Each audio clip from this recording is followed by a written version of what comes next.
अस्सलामुअलैकुम रहमतुल्लाहि व बरकातुहू।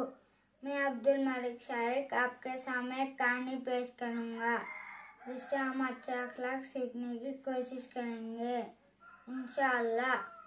एक बुजुर्ग आदमी नदी के किनारे बैठे हुए थे। तभी उनकी नज़र एक बिच्छू पर पड़ी। बिच्छू अपने आप को, अपनी जिंदगी को बचाना चाह रहा था, पानी में बहना नहीं चाह रहा था। बुजुर्ग से रहा न गया। बुजुर्ग ने अपना हाथ आगे बढ़ाया। बिच्छू ने उनका हाथ पर डंक मार दिया। उनका हाथ बहुत दर्द दिया, बहुत दर्द दिया। फिर भी उन्होंने बिच्छू की तरफ देखा। बिच्छू अपने आप को, अपनी जिंदगी को बचाना चाह रहा था। बुजुर्ग से रहा न गया। बुजुर्ग ने अपना हाथ आगे बढ़ाया। बिच्छू ने उनके हाथ पर फिर से डंक मार दिया। उनका हाथ बहुत दर्द दिया, बहुत दर्द दिया। फिर भी उतनी दर्द लेकर उन्होंने बिच्छू की तरफ देखा। बिच्छू अपने आप को, अपनी जिंदगी को बचाना चाह रहा था। बुजुर्ग से रहा न गया।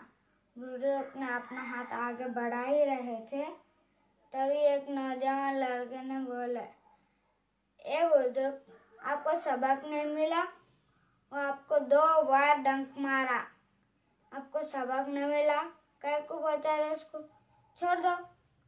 बुजुर्ग ने उनकी बात नहीं मानी और अपना काम पूरा कर लिया। बुजुर्ग ने बिच्छू को बचा लिया। अपना हाथ आगे बढ़ाकर बिच्छू को बैठा लिया और नीचे छोड़ दिया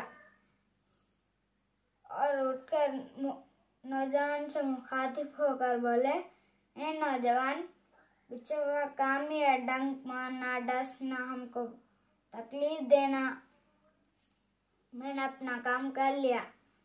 बिच्छू की तरफ से मैं अपने अच्छे अखलाक क्यों छोड़ दूं?